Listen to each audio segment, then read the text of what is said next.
बिस्मिल्लाहिर्रहमानिर्रहीम। अस्सलाम वालेकुम स्टूडेंट्स, मैं हूं हसान फरीद, आपका फिजिक्स टीचर। स्टूडेंट्स, जैसे कि आप लोग जानते हैं कि लास्ट टाइम हम लोगों ने किरचॉफ पॉइंट रूल को या किरचॉफ फर्स्ट रूल को बहुत डिटेल में डिस्कस किया। आज हम किरचॉफ के ही सेकंड रूल को डिस्कस करेंगे और देखेंगे कि इसकी क्या एप्लीकेशंस हैं, क्या यूजेस हैं, क्या बेनिफिट्स हैं। तो आइए स्टूडेंट्स स्टार्ट करते हैं आज का लेक्चर। स्टूडेंट्स, सबसे पहला फर्क जो किरचॉफ फर्स्ट रूल और सेकंड रूल में है वो ये है कि किरचॉफ फर्स्ट रूल जो है वो करंट को डील करता था, इसलिए हमने उसको किरचॉफ्स करंट रूल भी बोला था या केसीएल बोला था। याद रखिएगा, आज का जो हमारा लेक्चर है वो किरचॉफ्स सेकंड रूल जो है वो किरचॉफ्स वोल्टेज लॉ कहलाता है, क्योंकि ये वोल्टेजेस को डील करता है, करंट को नहीं। और क्योंकि ये वोल्टेज को डील करता है, किरचॉफ्स वोल्टेज लॉ को फिर मैं KVL कह सकता हूं, जो कि किरचॉफ वोल्टेज लॉ की एब्रिविएशन है। स्टूडेंट्स, आप लोग देख रहे हैं कि किरचॉफ वोल्टेज लॉ समझाने के लिए मैंने एक सर्किट आप लोगों के सामने बनाया है जिसमें दो बैटरीज हैं और दो रेजिस्टर्स हैं। दूसरी चीज जो आप व्हाइट बोर्ड के ऊपर देख रहे हैं स्टूडेंट्स, वो एक और एग्जांपल है जो मैंने आप लोगों के लिए सिर्फ समझाने के लिए, कॉन्सेप्ट क्लियर करने के लिए बनाई है।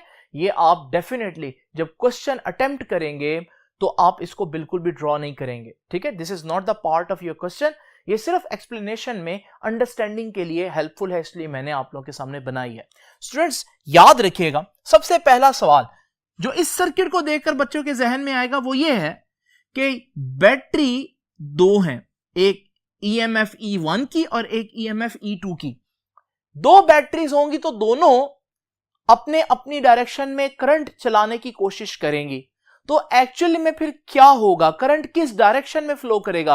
याद रखिएगा, जो बैटरी स्ट्रांग होगी वो अपनी डायरेक्शन में करंट चला लेगी। तो इसका मतलब अगर मैं यहां पर देखूं, दो बैटरीज हैं E1 और E2, आपको मालूम है करंट कहां से कहां चलता है, पॉजिटिव से नेगेटिव। तो ये क्या चाहता है, ये चाहता है कि पॉजिटिव से नेगेटिव यानी कि ऐसे करंट चले। ये कौन सी मोशन है स्टूडेंट्स, जरा तवज्जो से देखिए, ये एंटी क्लॉकवाइज मोशन है। यानी बैटरी E1 जो है वो चाहती है कि एंटी क्लॉकवाइज करंट फ्लो करे इस पूरे सर्किट में। लेकिन अगर आप इस बैटरी E2 को देखो, ये भी पॉजिटिव से नेगेटिव करंट को लेकर जाना चाहता है, लेकिन ये कौन सी मोशन है स्टूडेंट्स, ये तो क्लॉकवाइज मोशन है, राइट। अब हमारे पास दो ऑपोजिट बैटरीज हैं, बिल्कुल एक दूसरे के ऑपोजिट डायरेक्शन में करंट चलाने की कोशिश कर रही हैं, एक एंटी क्लॉकवाइज और एक क्लॉकवाइज। लेकिन मैंने आपको बताया कि ये जो बैटरी है, सपोज कर लेते हैं ये स्ट्रॉन्गर है, ये ज्यादा वोल्ट्स की बैटरी है। अगर ये ज्यादा वोल्ट्स की बैटरी है और ये एंटी क्लॉकवाइज डायरेक्शन में करंट चलाना चाह रही थी, तो फिर करंट एक्चुअली में एंटी क्लॉकवाइज ही चलेगा। तो ये करंट की डायरेक्शन ऐसे हुई। इस डायरेक्शन में करंट क्यों नहीं चल रहा, क्योंकि वो स्ट्रॉन्गर बैटरी है और करंट हमेशा स्ट्रॉन्गर बैटरी ही की डायरेक्शन में चलता है। ये तो पहली बात थी जो मैंने आप लोगों को क्लियर करनी थी। स्टूडेंट, इससे पहले कि मैं सर्किट पर आऊं, आइए इस आसान से एग्जांपल को समझते हैं। आप देख रहे हैं इस एग्जांपल में मेरे पास दो चीजें हैं, बैंक्स हैं और शॉप्स हैं। जरा तवज्जो कीजिएगा, यहां मैं पैसों के लिहाज से, करेंसी के लिहाज से आपको समझाता हूं। सपोज करें ये आपका स्टार्टिंग पॉइंट है, इस वक्त आपके पास 0 रुपीज है, आपके पास कोई पैसा नहीं है। अब आप जब यहां से चले और आप बैंक में एंटर हुए, आपने बैंक में 1000 रुपीज जो है वो ATM से निकाले। यानी कि मैं कहूंगा कि ये वो पैसे हैं जो अब आपके पास आ गए हैं। तो मैं कहूंगा कि जैसे ही आप बैंक में एंटर हुए, आपको 1000 रुपीज अब मिल गए हैं। तो स्टूडेंट, इसका मतलब आपके जहन में क्या आया कि बैंक जो है उसकी ट्रांजैक्शन को मैं हमेशा पॉजिटिव लिखूंगा, क्योंकि बैंक हमेशा पैसे देता है। लेकिन स्टूडेंट्स, ऐसा नहीं है। बैंक की ट्रांजैक्शन पॉजिटिव भी हो सकती है, नेगेटिव भी हो सकती है, क्योंकि अगर मैं बैंक में जाकर पैसे डिपॉजिट कर दूं और वो पैसे रख लें, तो वो तो पैसे मेरे से चले गए। तो इसका मतलब उस ट्रांजैक्शन को मैं नेगेटिव कहूंगा। यानी कि मैं क्या कहना चाह रहा हूं कि बैंक जो है उसकी जो ट्रांजैक्शन है वो पॉजिटिव भी हो सकती है, नेगेटिव भी हो सकती है। पॉजिटिव का मतलब मैंने कैश लिया है बैंक से, और नेगेटिव का मतलब मैंने कैश दे दिया है, बैंक को डिपॉजिट करा दिया। स्टूडेंट जरा तवज्जो कीजिए, मैं बैंक से निकला, अब मेरे पास यहां तो 0 रुपीज थे, अब मेरे पास 1000 रुपीज है, मैं शॉप में गया। अब शॉप में क्या होगा? शॉप में डेफिनेटली शॉपिंग होगी, तो वहां तो मेरे पैसे लगने ही हैं। क्या यह मुमकिन है कि शॉप मुझे पैसे दे? नहीं। तो शॉप में डेफिनेटली सपोज कर लेते हैं यहां पर मेरे 300 रुपीज जो हैं वो खर्च हुए, तो मैं कहूंगा जब मैं शॉप में से गुजरा तो -300 रुपीज है। माइनस क्यों? क्योंकि ये है जो खर्च हो गया, एक्सपेंस कह रहा हूं मैं इसको। तो बैंक के बाद शॉप के लिए आप लोगों के जहन में क्या रूल होना चाहिए कि शॉप की ट्रांजैक्शन सिर्फ और सिर्फ नेगेटिव होगी, क्योंकि शॉप में आपके पैसे लगेंगे। अच्छा, मैं यहां पर अब इस बैंक में एंटर होता हूं। इस बैंक में मैंने 500 रुपीज डिपॉजिट कर दिए, वापस बैंक में जमा करवा दिए, ये मेरे से चले गए, तो मैं कहूंगा ये स्टेटमेंट बैंक की नेगेटिव हुई। यानी बैंक से पैसे मिल भी सकते हैं पॉजिटिव, और पैसे बैंक को जा भी सकते हैं नेगेटिव, लेकिन शॉप में तो पैसे हमेशा नेगेटिव ही आएंगे, क्योंकि शॉप से हमेशा पैसे जाएंगे, क्योंकि वहां खर्चा होगा, एक्सपेंस होगा। अब मैं जब इस शॉप में आता हूं, तो इस शॉप में मैंने 200 रुपए की फिर से शॉपिंग की, और स्टूडेंट्स मैं आ जाता हूं वापस उसी जगह पर। आइए इस पूरे जर्नी का एनालिसिस करते हैं कि टोटल मेरे पास वापस आने पर कितने पैसे होंगे। देखें, स्टार्ट में मेरे पास कितने रुपीस थे? 0। फिर जब मैं यहां आया 1000 आ गया मेरे पास, 300 यहां से लग गया, फिर 500 यहां लग गया, फिर 200 यहां लग गया। तो अगर आप कैलकुलेट करें ये कितना लग गया? 300, 500, 800 और 200, 1000 बन गया। यानी जो मैंने बैंक से 1000 निकाला था, कुछ यहां दिया, कुछ यहां दिया और कुछ यहां दिया। जब मैं वापस पहुंचा तो वापस उसी जगह पर फिर से मेरे पास 0 रुपीज है। यानी क्या सीखा मैंने? इस पूरे सफर के दौरान कहीं पर पैसे आए, कहीं पर पैसे गए, लेकिन जब मैं जहां से चला था वापस उसी जगह पर पहुंचा, तो बताओ टोटल मेरे पास कितना चेंज आया? तो आपने देखा कोई चेंज नहीं आया। 0 रुपीज लेकर चला था, और जब वापस पहुंचा तो मेरे पास 0 रुपीज है। इस सूरत में मैं कहूंगा इस पूरे जर्नी में डिफरेंट जगहों पर चेंजेस आ रही हैं, डिफरेंट जगहों पर चेंजेस आ रही हैं, लेकिन ओवरऑल कोई चेंज नहीं है, क्योंकि जितना मैंने स्टार्ट में था उतना ही वापस जब पहुंचा हूं तो मेरे पास उतना ही है। तो ओवरऑल कोई चेंज नहीं है।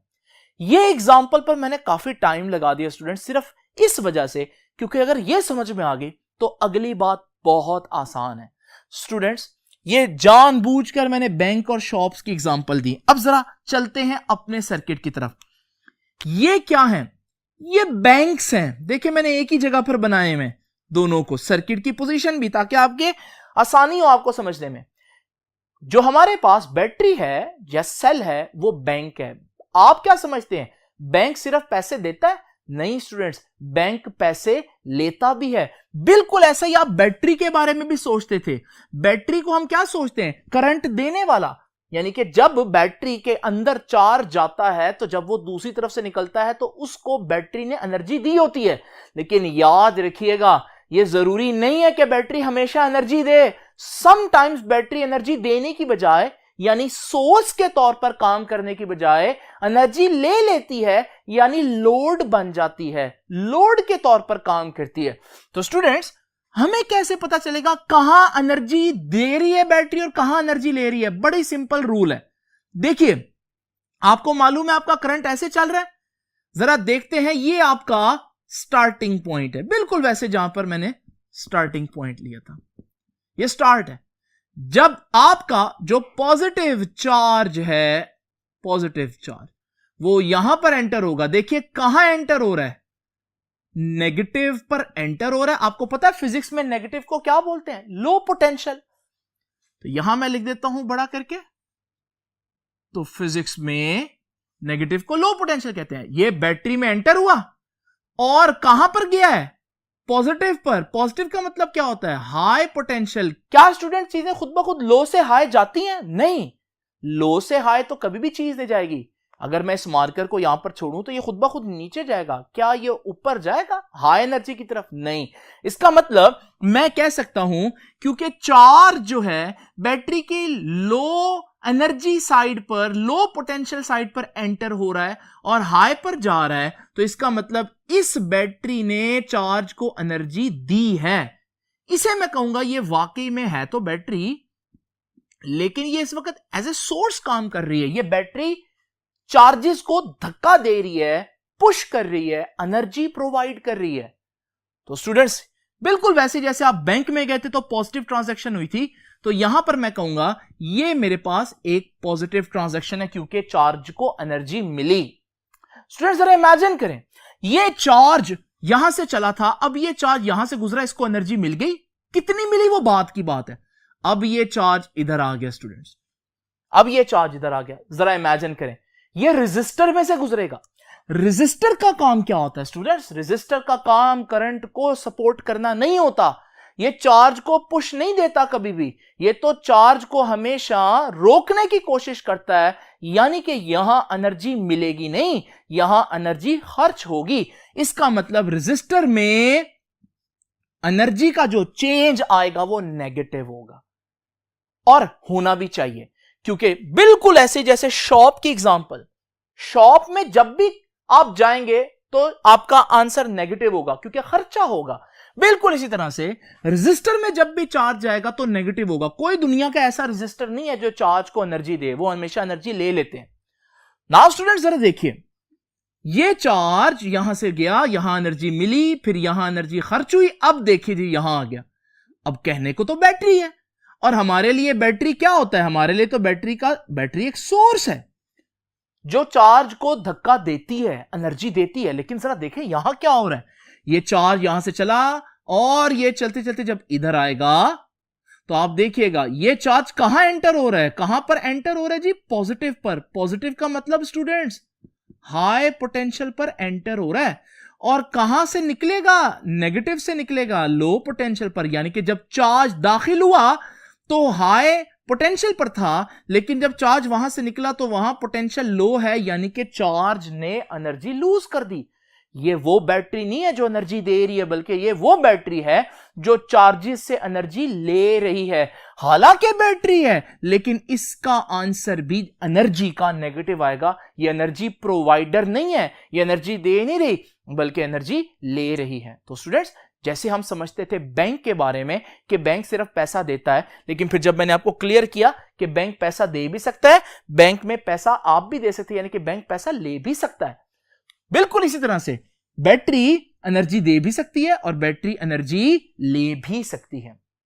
अगर वो एनर्जी लेगी तो हम उसको नेगेटिव लिखेंगे, चाहे वो बैटरी ही क्यों ना हो। नाउ स्टूडेंट्स उसके बाद आ गई रेजिस्टर की बारी। चार्ज यहां से स्टार्ट हुआ था, इधर से गुजरा, एनर्जी मिली, इधर से गुजरा, एनर्जी खर्च हुई, इधर से गुजरा, एनर्जी का लॉस हुआ, खर्च हुई। अब इसमें से गुजरा, ये तो रेजिस्टर है, और रेजिस्टर की मिसाल तो शॉप की तरह है, तो यहां से तो करंट जब भी गुजरेगा तो डेफिनेटली लॉस होगा, और जब करंट चार्ज वापस इसी पॉइंट पर पहुंचेगा तो स्टूडेंट्स वही वाली बात, जितना यहां पर उसके पास पोटेंशियल था, जब वो वापस यहां पर पहुंचेगा तो उसके पास उतना ही पोटेंशियल होगा। यानी कि मैं कह सकता हूं एक पूरे सर्किट के अंदर सारे पोटेंशियल चेंजेस का जो सम है वो ओवरऑल 0 है। तो स्टूडेंट्स याद रखिएगा, बिल्कुल ऐसे जैसे मैंने बोला था कि जितने पैसे हैं, कहीं पर चेंज आ रहा है, कहीं पर पॉजिटिव, कहीं पर नेगेटिव, ये सारी चीजें चल रही हैं, लेकिन जब वो वापस वहां पहुंचता है तो उसके पास उतनी एनर्जी है। सर्किट्स में भी ऐसा ही होता है, जब एक चार्ज कहीं से चलता है, कहीं वो एनर्जी लेता है, कहीं वो एनर्जी देता है, लेकिन जब वो वापस वहां पहुंचता है तो उसके पास कुल मिलाकर कितनी एनर्जी होती है? जितनी स्टार्ट में थी। यानी ओवरऑल एनर्जी में कोई चेंज नहीं आया। यानी कि मैं कह सकता हूं इस पूरे सर्किट के अंदर चार्ज की एनर्जी कंजर्व रही है, यानी एनर्जी का लॉस नहीं हुआ। ओवरऑल कहीं कहीं हुआ है, कहीं कहीं गेन भी हुआ है, लेकिन ओवरऑल कोई चेंज नहीं आया। इसी को तो हम कहते हैं law of conservation of energy. इसका मतलब किरचॉफ का जो सेकंड रूल है वो एक्चुअली में law of conservation of energy को एक्सप्लेन कर रहा है सर्किट्स के अंदर। जो किरचॉफ का फर्स्ट रूल था वो law of conservation of charge को एक्सप्लेन करता था। ये फर्क है दोनों में। वो करंट को डील करता था, ये वोल्टेज को डील करता है। वो चार्जेस के कंजर्वेशन की बात करता था, ये एनर्जी की कंजर्वेशन की बात करते हैं। नाउ स्टूडेंट्स, इसके बाद आपने किरचॉफ की डेफिनेशन लिखनी है, वो मैं बाद में लिखता हूं। उसके बाद एक्सप्लेनेशन लिखनी है, लेकिन याद रखिएगा मैं अब एक्सप्लेनेशन में नहीं जाऊंगा, लिखने की तरफ नहीं जाऊंगा, एक्सप्लेन मैं आपको बिल्कुल करूंगा। तो स्टूडेंट्स याद रखिएगा पेज नंबर 47 पर जो ये पूरा पैराग्राफ है, ये मैं अभी आप लोगों के सामने एक्सप्लेन करूंगा एक एक लाइन, लेकिन मैं लिखूंगा नहीं। तो आप लोगों का काम है इसको पढ़ना डिटेल में। तो आइए जरा देखते हैं अभी तक हम लोगों ने इस सर्किट में क्या देखा। हमने ये देखा 4 एलिमेंट्स हैं। चारों एलिमेंट्स के लिए स्टूडेंट्स मैं 4 ब्रैकेट्स डाल लेता हूं। देखिए ब्रैकेट्स, इन ब्रैकेट्स के अंदर एनर्जीज आएंगी। ठीक है जी। पहले तो आप ये देखिए, यहां पर चार्ज को एनर्जी मिली थी ना पॉजिटिव, तो इसकी ब्रैकेट के बाहर मैं प्लस लिख देता हूं। ठीक है जी।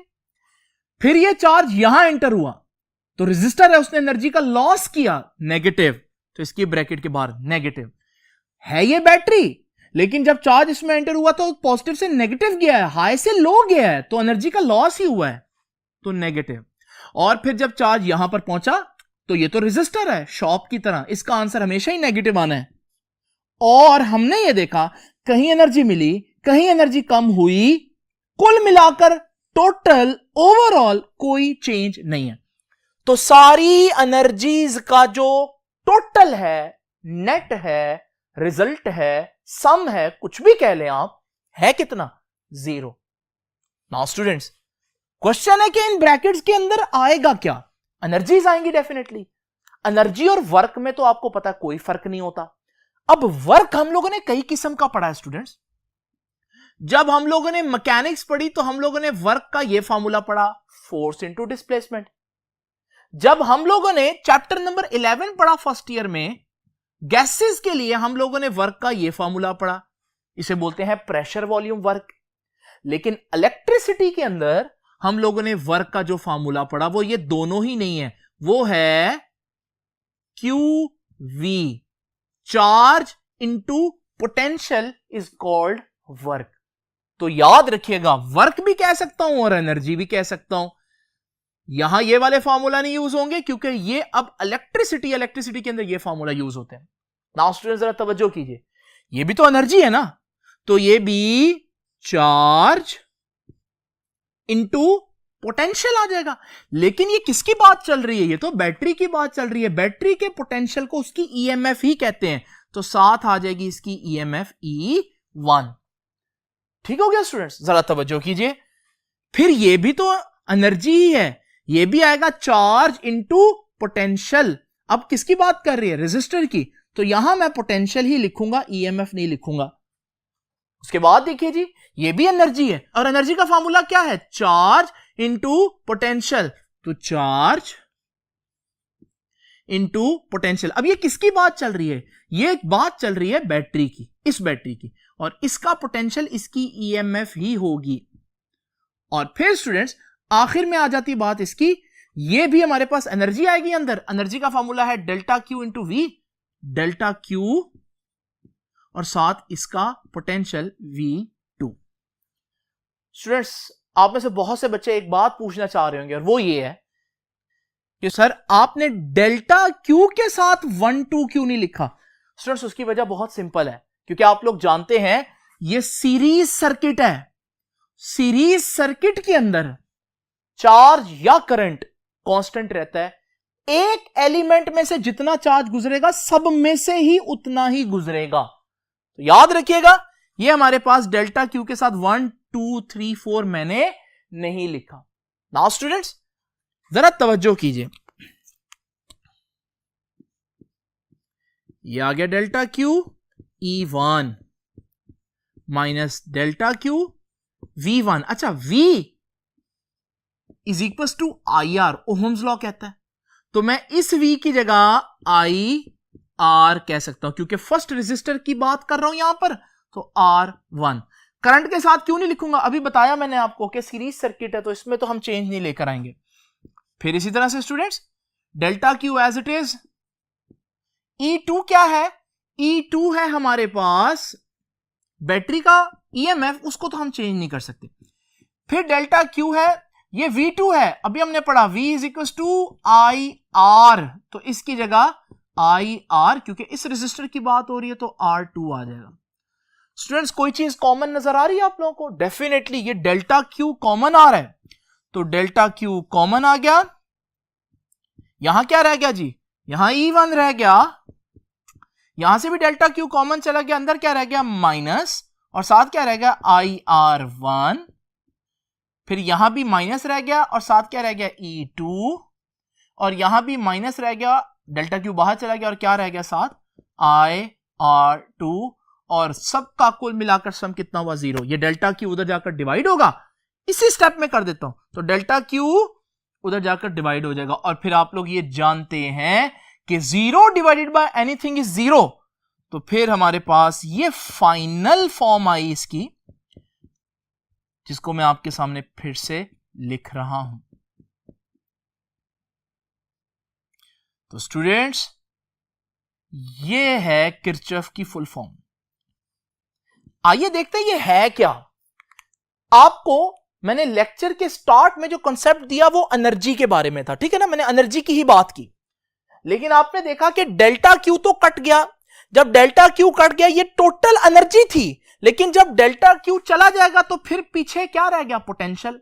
यहां से भी डेल्टा क्यू चला जाएगा तो ईएमएफ रह गया, वो भी एक किस्म का पोटेंशियल होता है, वोल्ट्स में मेजर होता है, और यहां से भी डेल्टा क्यू चला जाएगा पोटेंशियल। तो बात स्टार्ट एनर्जी से हुई थी, लेकिन बात खत्म कहां हो रही है, पोटेंशियल पर हो रही है। ये पोटेंशियल पॉजिटिव क्यों है, ये वो पोटेंशियल है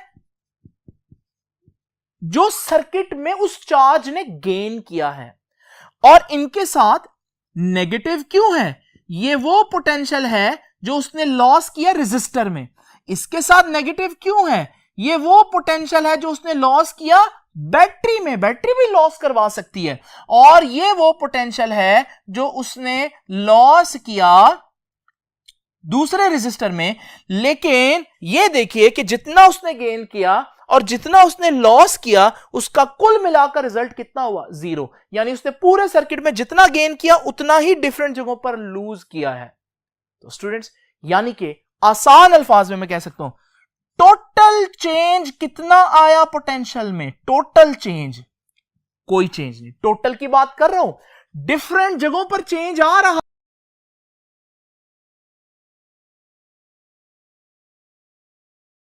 टोटल चेंज नहीं आएगा। यही डेफिनेशन है किरचॉफ सेकंड लॉ की। तो क्या डेफिनेशन हुई जी, सम ऑफ, यहां पे मैं लिखूंगा algebraic sum of, algebraic sum of all potential changes in a closed path is 0। क्योंकि इलेक्ट्रिसिटी है तो पाथ की बजाय सर्किट कह देते हैं, इन अ क्लोज सर्किट इज 0। ये बात कहां से निकाली है मैंने, ये बात मैंने ये फाइनल रिजल्ट से निकाली है। स्टूडेंट्स ये सारी बातें जो मैं साथ साथ बोलता गया हूं, ये अगेन बता दूं पेज नंबर 47 पर ये पूरे पैराग्राफ में वही एग्जैक्ट बातें चल रही हैं जो मैंने लिखी नहीं है मगर बोली हैं। तो बजाय कि मैं लिखने में टाइम वेस्ट करता, मैंने ज्यादा टाइम जो है वो कॉन्सेप्ट को दिया है, तो आप लोगों ने ये पैराग्राफ खुद ही रेडी करना है। तो स्टूडेंट्स ये था हमारे पास किरचॉफ का सेकंड रूल। आपने देखा कि किरचॉफ का फर्स्ट रूल जो है वो अगेन बता दूं करंट को डील करता है, जबकि किरचॉफ का सेकंड रूल वोल्टेज को डील करता है। ये दोनों रूल्स बहुत इंपॉर्टेंट है क्योंकि इनके बगैर न्यूमेरिकल्स नहीं होंगे। आपसे अब इंशाल्लाह मुलाकात होगी हमारे पास नेक्स्ट लेक्चर में। स्टूडेंट्स तब तक के लिए अल्लाह हाफिज।